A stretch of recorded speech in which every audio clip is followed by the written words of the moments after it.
Welcome everyone. Thank you so much for being here.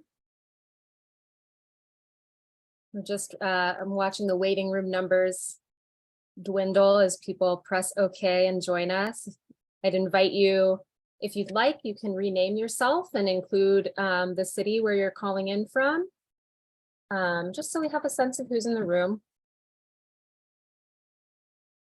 And a quick note on housekeeping. I'm just going to say in Spanish for those Spanish speakers who might need interpretation how to find it, and then I won't translate myself. So English speakers, that's what's about to happen. Si habla español y si quiere escuchar la interpretación, tenemos a personas que la pueden ofrecer si sea necesario para algunos de ustedes. Entonces, si quieres escuchar a la traducción en español, puedes poner un asterisco en el chat o puedes, ¿cómo es? No sé cómo decirlo. Carolina, raise your hand. Pueden levantar la mano. Eso sí. Y si no hay nadie, entonces no lo ofrecemos, pero sí tenemos las personas aquí que lo pueden hacer. Ok. No veo a nadie. Si en cualquier momento necesitas escuchar la interpretación, puedes poner un asterisco en el chat. Okay. That was our interpretation conversation. Welcome, everyone. My name is Anna Robertson, and I am on the staff team at Discerning Deacons. And I'm just delighted to welcome you all here for this St. Phoebe Prayer for a Synodal Church as we gather during Holy Week. A year ago, we likewise gathered as a community during Holy Week for a service of lamentation, calling to mind the violence against women throughout the world, throughout history. And so we gather again, just remembering that much about that context hasn't changed. And yet we've gathered so many times since then as a community. And so gathering with a sense of wonder, joyful hope, even as we also anticipate in sorrow this week of mystery for our faith community, with a lot of gratitude to the Discerning Deacons team in Chicago who will be leading us. A couple notes. So this is a Discerning Deacons call. If you're new to Discerning Deacons, our mission is here on the screen. It's to engage Catholics in the active discernment of our church about women in the diaconate and to contribute to the diaconate for our times. So that's who we are. And we offer these prayer services on the 3rd of every month, growing a devotion to St. Phoebe. And typically at the end of these, we offer some notes on how to get involved with Discerning Deacons. We're actually going to offer that now at the beginning, because part of what will be offered or invited into at the end of this prayer is to exit in prayerful silence, so as not to sort of break that mood that we will have all cultivated together. We're just going to offer a few updates at the beginning about how you can get involved. So on the next slide, just really briefly, an exciting opportunity, inviting you all to consider helping us to craft a prayer that we can print on the back of our Phoebe icons and images. So this is one of our Phoebe icons there on the left. At that QR code, it'll take you to an application, which Casey's also going to put in the chat. So we want to inspire people who pray with these images of St. Phoebe to join their hearts in prayer and communion with the global church. And so what is the prayer in your heart that you have for St. Phoebe that you might imagine wanting to offer to our global church around the Feast of St. Phoebe this September as we journey together in Synod? I hope that you will consider submitting a prayer, and we'll use one for those cards, but perhaps we'll have other ways to share out those others, and even the act of writing these prayers, thinking about how that prayerful act in and of itself is just part and parcel of this work we're doing. So again, that link is QR code or in the chat. The other thing that I'll just mention really briefly is that we, starting this month, are going to be having monthly welcome calls for people who are newer to discerning deacons, or maybe who've been plugged in with discerning deacons, but are just starting to think about the possibility of organizing a celebration at their parish or organization this September as part of the Feast of St. Phoebe. So if that sounds interesting to you, if you want to find out about what Discerning Deacons is organizing this September to really make a joyful noise and bear witness to women's gifts in the church, I hope that you'll consider joining us on April 18th. There's a link in the chat there. It's also for all of you who are old veterans to this work, who maybe know some people who you've been sharing about this work and want a quick and easy way for them to get up to speed. Those meetings will just be about 45 minutes to an hour. So it's an easy meeting for many people to make it. So that link is in the chat. Okay, so those are our announcements. I welcome you to private message me in the chat if you have questions about them. And I'm going to turn the mic over to Ellen. I believe Ellen's going to start us off from the Chicago team, who have put together this beautiful prayer service for us this evening. Chicago? Thanks, Anna. It's actually Marty. So Marty's going to kick us off here. So welcome and thank you for being with us this Holy Week 2023. Dear Jesus, you showed us the way. Your love, strength, and humility guide us on our journey. You were betrayed by friends, ridiculed and undermined by the church of your ancestors. Your love and compassion were interpreted as something divisive, and yet you saw your mission to its end. May we learn to carry our crosses, undertakings that are greater than we are, paths with seemingly hopeless roadblocks and disappointments, prayers that are met with uneasy answers, as you did, that we might persist in the face of ridicule and condemnation and find consolation in the knowledge we are doing your will today, and by your grace, we will rise above human weakness and discord tomorrow. The first station. Jesus is condemned to death. Jesus was judged and condemned to die by people who barely understood the reasons they were asking for his crucifixion. Jesus said, "Do not judge, or you too will be judged." May we refrain from making judgments about our brothers and sisters, but realize we just never know what someone else is going through.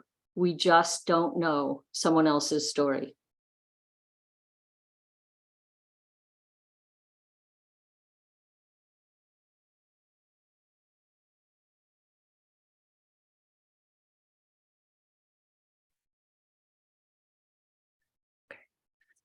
As I reflect on the scene, I feel a sense of sadness and empathy for Jesus. He is being unfairly judged and sentenced to death for crimes he did not commit. It is a powerful reminder that we can all be subject to injustice and cruelty, and we are all capable of inflicting judgment on others. I'd like to share the story of my friend, Deanne, who, despite her previous struggles with addiction, incarceration, and homelessness, demonstrates grace and gratitude for every day. Deanne grew up on the south side of Chicago, where generations of systemic racism and disinvestment have opened the floodgates for gangs, drugs, and violence in her neighborhood. Born to a mother with mental health issues and few resources, Deanne spent most of her childhood in shelters, foster homes, and on the streets. By the time she was 14, she was being trafficked and in and out of the juvenile justice system. She began using drugs to numb the pain of her life. This went on for more than 10 years until she found out she was pregnant. Deanne knew she needed to make some major changes in her life. She wanted to give her son the love and stability she so badly craved when she was a child. Deanne spent 2 years living at Sister House, a sober living home for women. She gave her life over to her higher power, centering prayer, meditation, and service to others in her recovery. I had the good fortune of meeting Deanne at Cara Chicago, an organization that offers hope and opportunity for recovering men and women through the power of employment. Today, Deanne is about to celebrate 5 years on her job as a night shift maintenance worker and she recently bought a townhouse for her and her 12-year-old son, Hakeem. She shares her story with other women to offer hope and inspiration that a better life is possible. Some may look at Deanne's past and judge her and put labels on her, and they'd be missing out on her strong faith, her resilience, and her devotion to her son. Mother Teresa said, if you judge people, you have no time to love them. We never know what struggles someone else may be facing, and it is not our place to judge or condemn. Instead, we should strive to follow in Jesus's footsteps, showing love and compassion to all those we encounter.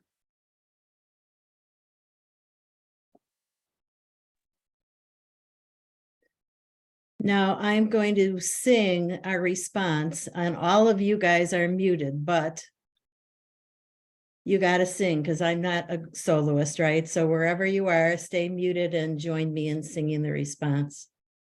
I am with you on the journey, and I will never leave you.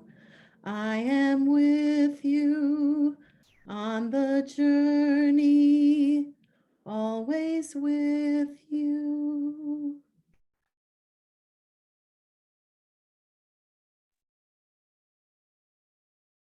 The second station, Jesus carries his cross.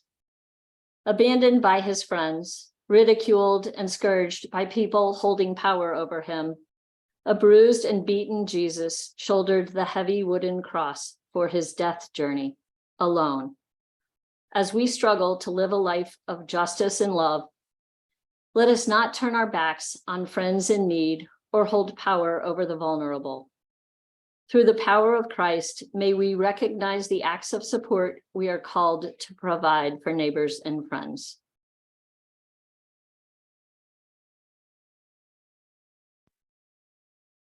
Hi, as parent educators, we work with moms and their little ones.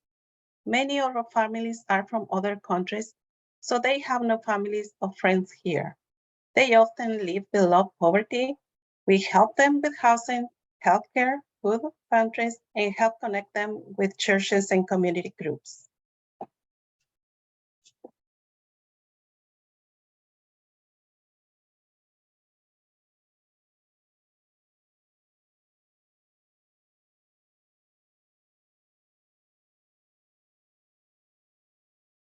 Maricela, you need to mute. All right. Sorry. Also, many times moms will call us in crisis, and we have the privilege of listening and creating an environment where they can problem solve to find solutions for themselves. Together, we are on a journey of justice and love.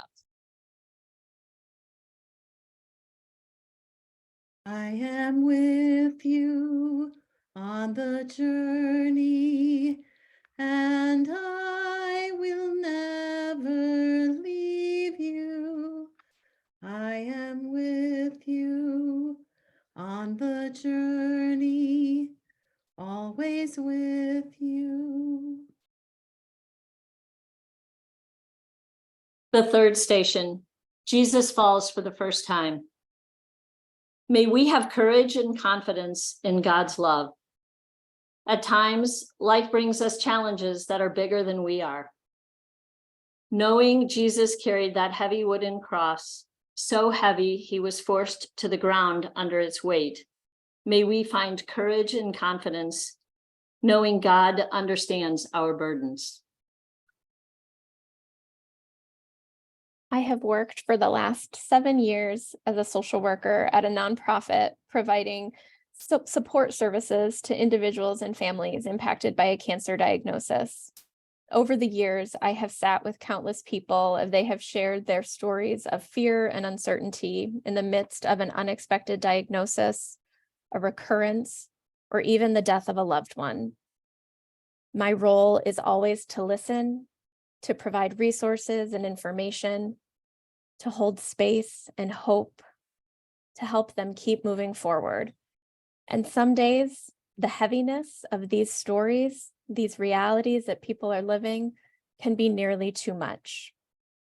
But I keep returning, inspired by the grace and hope of those I meet, the strength of my coworkers who also keep showing up every day. Their courage gives me the courage to keep returning.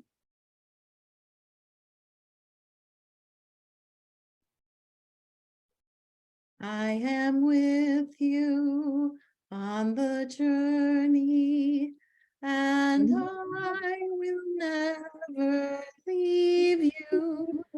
I am with you on the journey, always with you. The fourth station, Jesus meets his mother.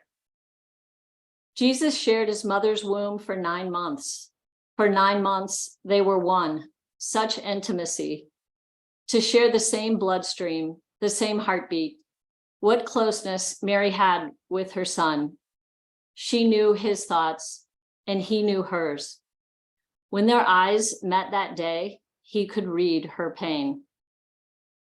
Mother-child relationships are some of the most inspiring, passionate, intimate, and complicated relationships. May we treasure the depth and beauty of our closest relationships and learn the truth God is trying to teach us through them.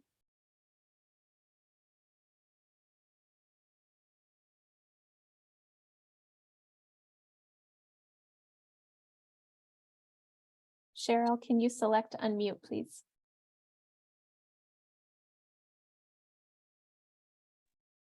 Okay, is that better? Can you hear me now? Yes, thank you. Okay.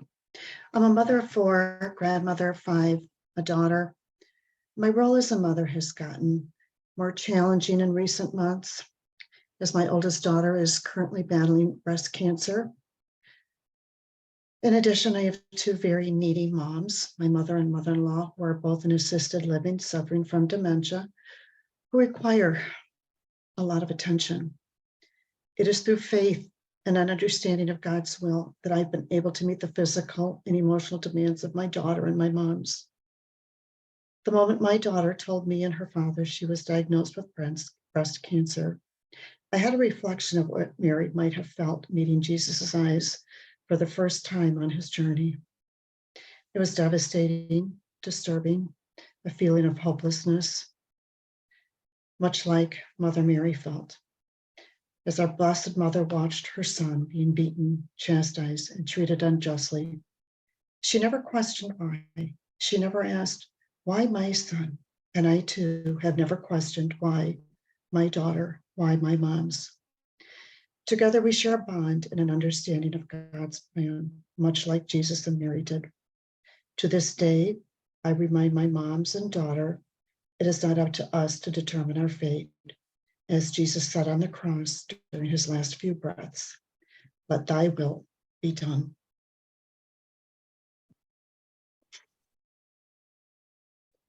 I am with you on the journey, and I will never leave you.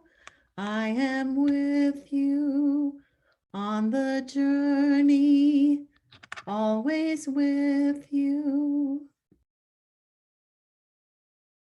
The fifth station, Simon of Cyrene helps Jesus carry his cross. Simon, pulled from the crowd to help Jesus carry the cross. He meets Jesus in the moment when the cross has become too heavy and the crowd is bearing down on him. Instead of running away from the shame of sharing Jesus' cross, he walks alongside Jesus and helps him carry the load. We are all both cross bearers and Simon. We walk with one another along the way and we help share the load.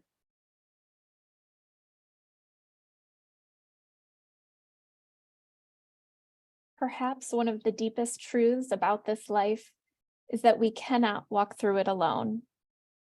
Our burdens are too heavy to carry on our own, and we have the strength to share the load. And so we walk forward together, sharing the burdens of violence, abuse, greed, poverty, illness, injustice, environmental destruction, discrimination, the many, many crosses, always seeking to move forward in solidarity, in love, and with the hope that we can lighten each other's loads. We are the women along the way.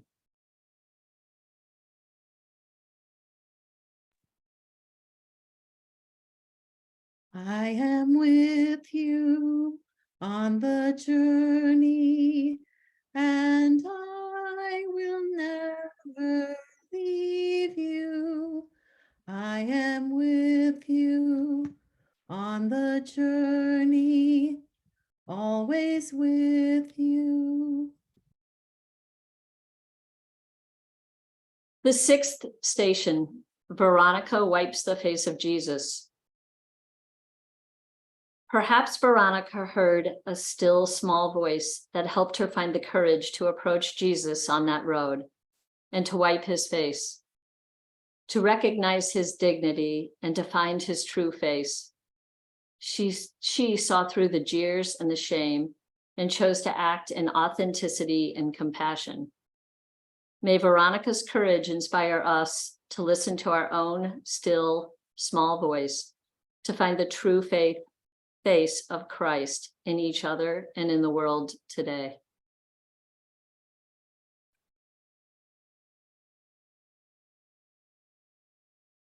This station was written by Courtney Malloway, a local youth minister.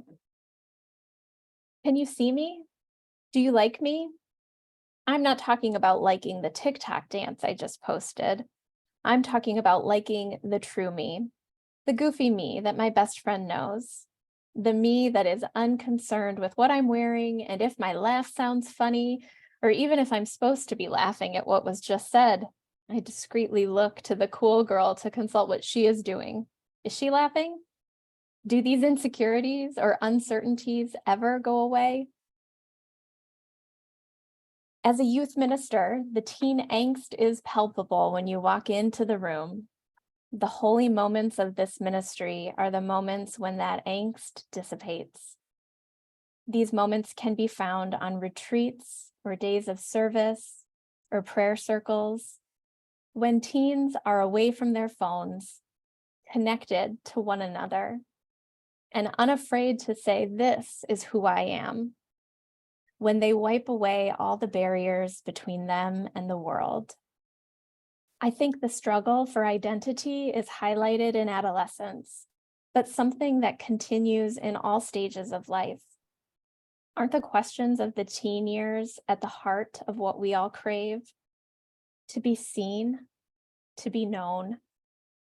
Veronica means true image. How can we wipe another's face and say to one another, "I see your true image"?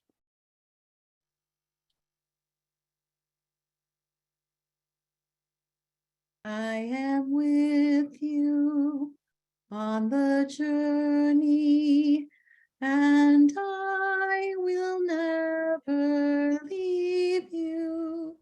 I am with you on the journey, always with you. The seventh station, Jesus falls for a second time. In the midst of our discouragement, may we find hidden strength. Jesus was forced to the ground again under the overwhelming weight of the cross. How many times do we feel our struggles are more than we can handle? How many times do we fail or fall short? Under the weight of our human weakness, the subsequent discouragement can be our greatest challenge. St. Paul tells us discouragement is the work of evil. Through Christ's grace, may we recognize our hidden strengths and rise to bear our burdens and overcome discouragement. Nothing is more heart-wrenching and crippling than watching a loved one struggle, whether it's with anxiety and depression, addiction, cancer, or some other major health or life crisis. The burden of supporting a loved one while we ourselves are feeling helpless and potentially hopeless is one of the most difficult challenges we can be called to do. As a clinical psychologist, I find myself treating as many caregivers as I do patients. They show up with an overwhelming sense of powerlessness, self-doubt, confusion, and often anger. Living with someone who has serious mental health concerns or is facing a life-threatening illness or death can leave us paralyzed and overwhelmed, just as Jesus must have felt under the weight of that cross. Rather than give in to our helplessness and hopelessness, let us pray for the grace to surrender to God our Father who loves us, to open up to encouragement, courage, to have heart, to believe we can do what needs to be done. In those moments when the burden is great, may we discover hidden strength to overcome obstacles.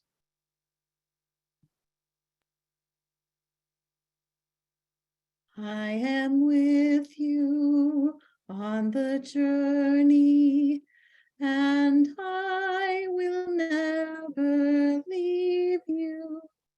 I am with you on the journey, always with you.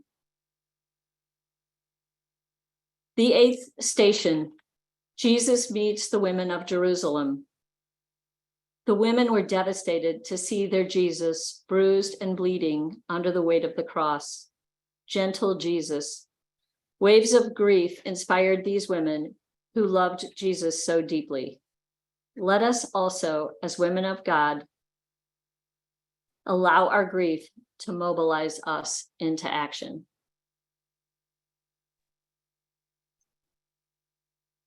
In this station, I noticed two things. That Jesus stops along the way to be with the women grieving, and that the women are not alone. Jesus stops. Even under the weight of the cross, Jesus stops and is moved by the grief of these women. He sees them and their pain and says not to weep for him, knowing the future pain they may hold. Contemplating this scene, standing among the other women, I can imagine Jesus's compassionate and steady gaze. Last Sunday, we heard that Jesus wept hearing the death of Lazarus and feeling the disappointment and pain of his friends. Jesus, like these women, like us, knows grief. And he is moved to feel for and with them as he always does. I don't know if the emphasis here is on telling the women not to weep, on telling any of us not to weep. In my imagination and prayer, I don't hear these words as Jesus saying, "Oh, don't cry." I wonder instead if Christ is telling them and us that our grief, though maybe always present, will not stay feeling like the impossible weight of this moment. Jesus sees their love for him, for grief flows from love. With love as its source, love is always more, always stronger, always breathing resurrection in us before we know of it. I try to hold on to that, whether grieving a loved one's passing, watching a loved one live through a debilitating illness, moving through the end of a relationship, or changing jobs, or moving, or even more broadly, grieving this world being so far from how we know it could be. There are real reasons to grieve, and we grieve because we love. So maybe Christ is telling these women and us today, you can weep, but know who I am. Keep your eyes on me and see how even this might be transformed. The women here are not alone. They will journey with Jesus to the end, and they do not turn away. The women are often depicted standing close together, even leaning on each other. A temptation of grief, at least in my life, can be isolation. Though grief is personal and particular to each individual's story and process, grief need not separate, for we are not alone. This community gathered tonight is certainly a testament to that. As we grieve, may we do so open to the presence of Christ with us and the community of others beside us.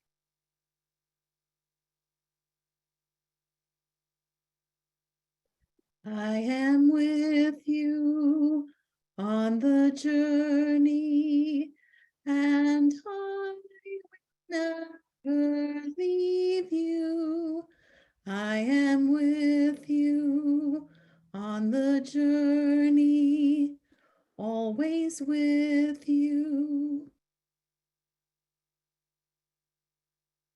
The 9th station, Jesus falls a 3rd time. Falling for a 3rd time, it's just too much, too much. The journey is long and the cross gets heavier with each step. May that moment of too much be the moment that moves us to compassion, to reach out, to truly know deep within ourselves that we are sisters and brothers on the road.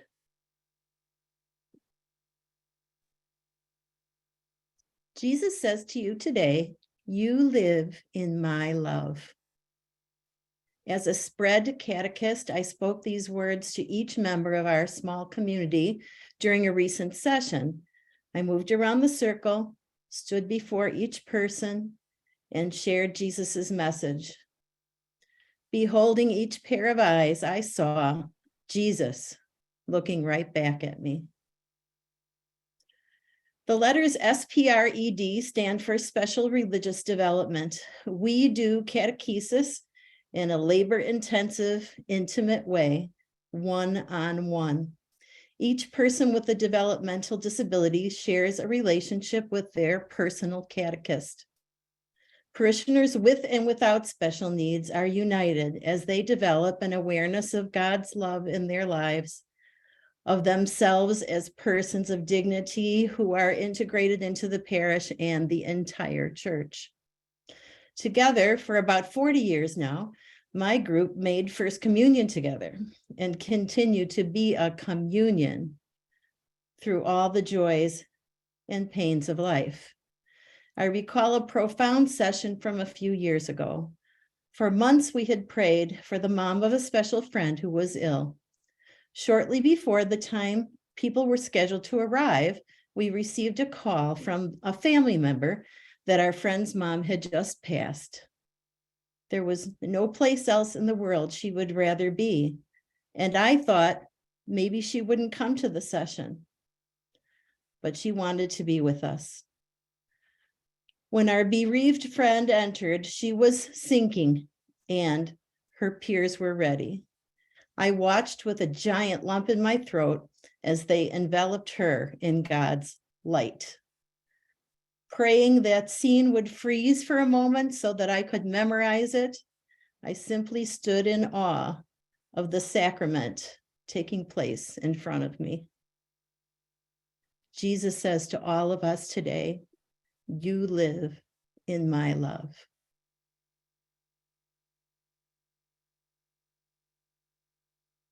I am with you on the journey, and I will never leave you.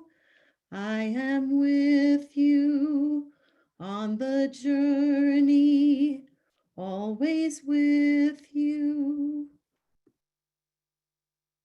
The 10th station, Jesus is stripped of his garments. One more indignity. As if Jesus hasn't suffered enough. Now he was being stripped of his clothes on his back. His shame was exposed for all to see and mock. May our actions clothe others in respect and serve as reminders that we are all God's beloved children.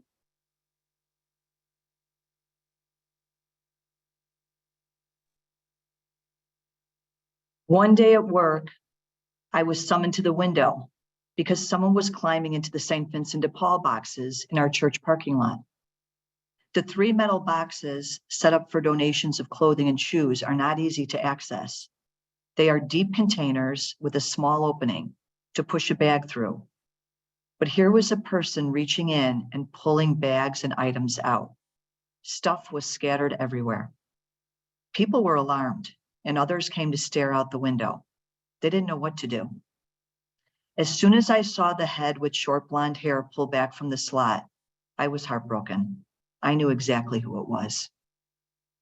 I went outside, and as she heard my footsteps approaching, she yelled out from the box, "I'm sorry.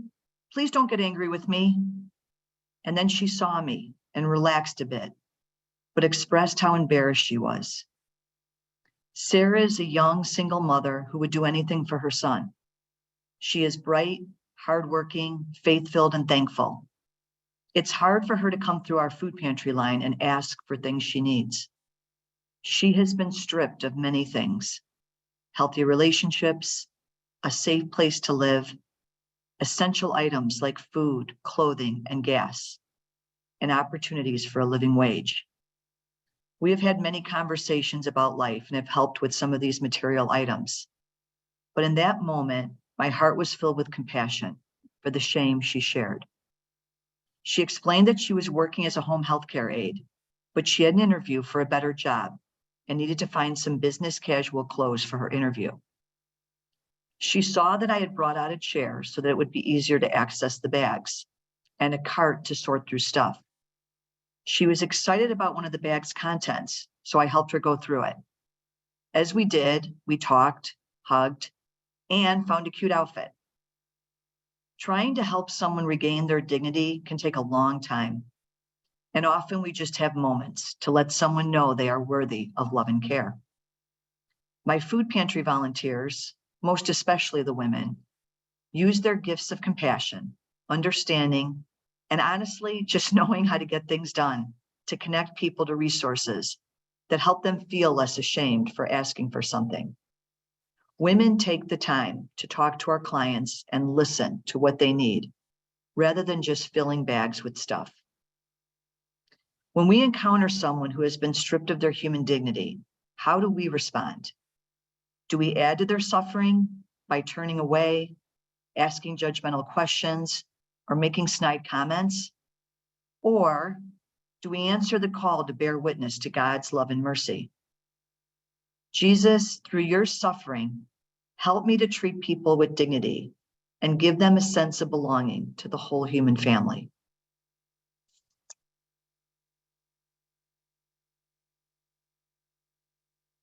I am with you on the journey, and I will never leave you. I am with you on the journey, always with you. The 11th, 12th, and 13th stations. Jesus is nailed to the cross. Jesus dies on the cross, and Jesus is taken down from the cross. For these stations, we will listen to Mary's version of Jesus, her gentle son's sacrifice on the cross, sung by the Notre Dame Linton Choir.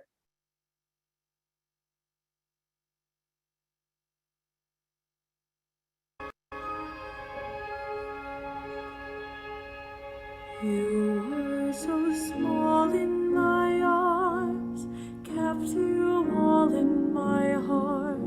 Behold your mother beyond the sun.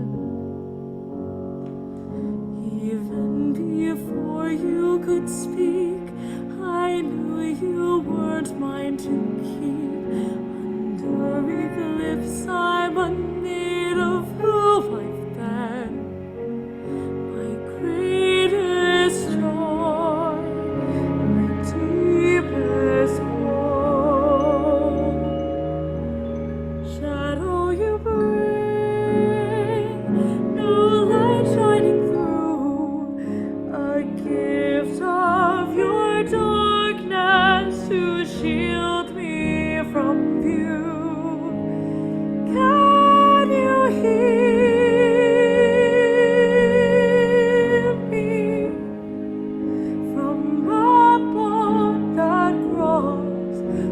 my all alone. If the glory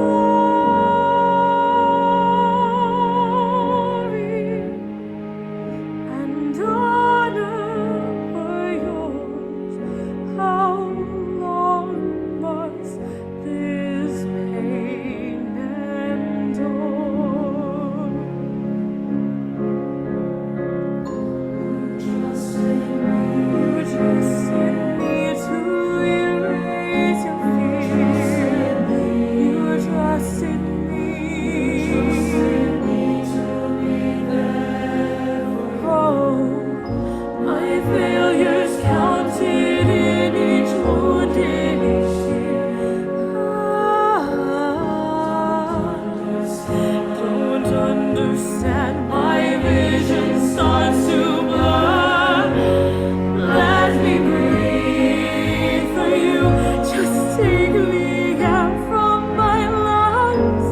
Let me bleed for you from every side. Open up, tear the veil in two, cover me forever. I will stay with you. Can you hear me from up on that cross, or is it all too late? When the light goes and silence arrives, I'll be right here by your side. Behold your mother, behold your mother, behold your mother.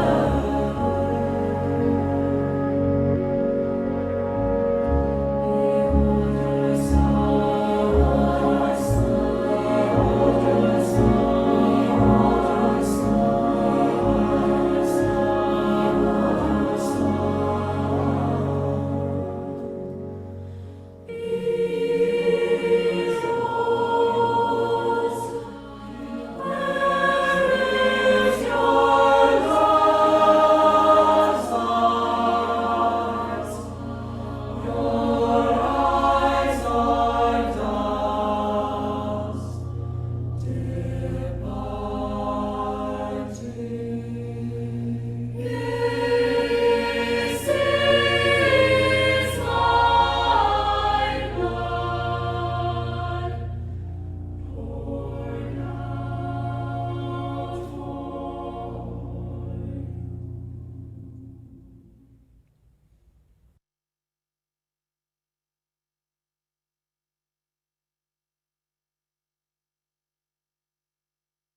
The 14th station.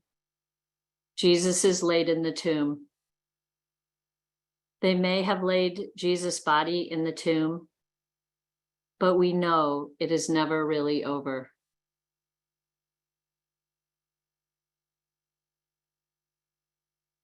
When my family was asked to provide a short reflection today, I was humbled. My mom was deeply involved in the church. Her life epitomized faith, hope, and love. I knew she would have been overjoyed to join us today. In her honor, I will share a small piece of her story. After 15 years in remission, my mom was diagnosed with metastatic breast cancer in 2017. Her journey was arduous, painful, and full of so many unanswered questions and fear, but it was also beautiful and brought our family closer to one another and to our faith. My mom passed away on April 21st, 2020, surrounded by our family. Like the burial of Jesus, the 14th station of the cross, my mom's death was a passage to heaven, a place she so curiously dreamed about. During the last 10 days of her life, even though she was unresponsive, she held a small wooden cross in her hand, and she was preparing to meet Jesus. Just days before her passing, my family received the most precious gift, a message from my mom, assuring us she was without pain and in the most amazing place. One morning, a family friend was hysterically knocking at our kitchen door with tears streaming down her face. My dad answered, and she handed him a letter. The letter was from my mom. Although she wasn't able to communicate with us on her normal ways, my mom was listening to our conversations as we sat around her bed each day and night. She knew we were consumed with grief and wanted to provide comfort, as she always would when something troubled us. My mom was a beautiful writer and speaker, so of course she found a way to connect with us through our friend, who had recently discovered, by chance, she was able to communicate with loved ones who had passed. After reading this letter, my dad took our friend upstairs, and she sat at the edge of my mom's bed. My siblings and I gathered around, full of gratitude for the opportunity to speak with our mom one last time. As we sat there, our friend could once again feel my mom's spiritual presence. My mom was so eager to communicate with us. We each asked questions to which only we could understand the responses. She told my dad she was able to be in both places at once, here on earth and in heaven. The night before this encounter, my sister and I were sitting with my mom at her bedside, having a conversation about heaven, wondering what it must be like and whether our mom was already there. In the letter, my mom told us she had heard our entire conversation and provided us with specific answers to our questions. Yes, she was in both heaven and earth at the same time. Yes, heaven is absolutely beautiful with colors and landscapes that we cannot imagine on earth. And yes, her soul was greeted by everyone. This miraculous conversation lasted for nearly half an hour before my mom slipped away. In those few moments, all of the sadness and grief that had consumed us for weeks was completely washed away. It was replaced with hope, joy, and a sense of peace. We knew she was okay because she was with Jesus and our loved ones in the most beautiful and amazing place. And in spite of her broken body in front of us, she was no longer in pain. Even though her life on earth was coming to an end, her life was clearly not over. She was still very much alive in the spiritual world. The 14th station is about when Jesus was laid in the tomb.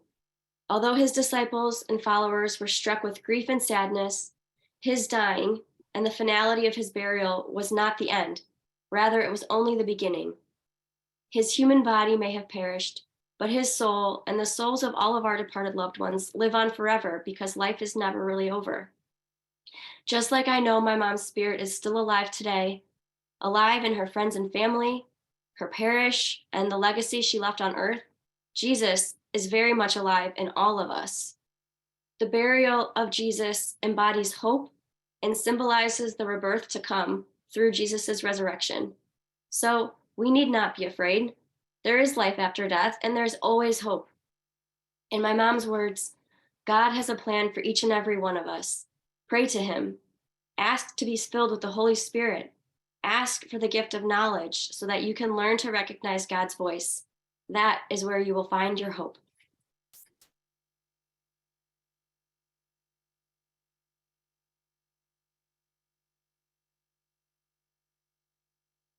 I am with you on the journey, and I will never leave you.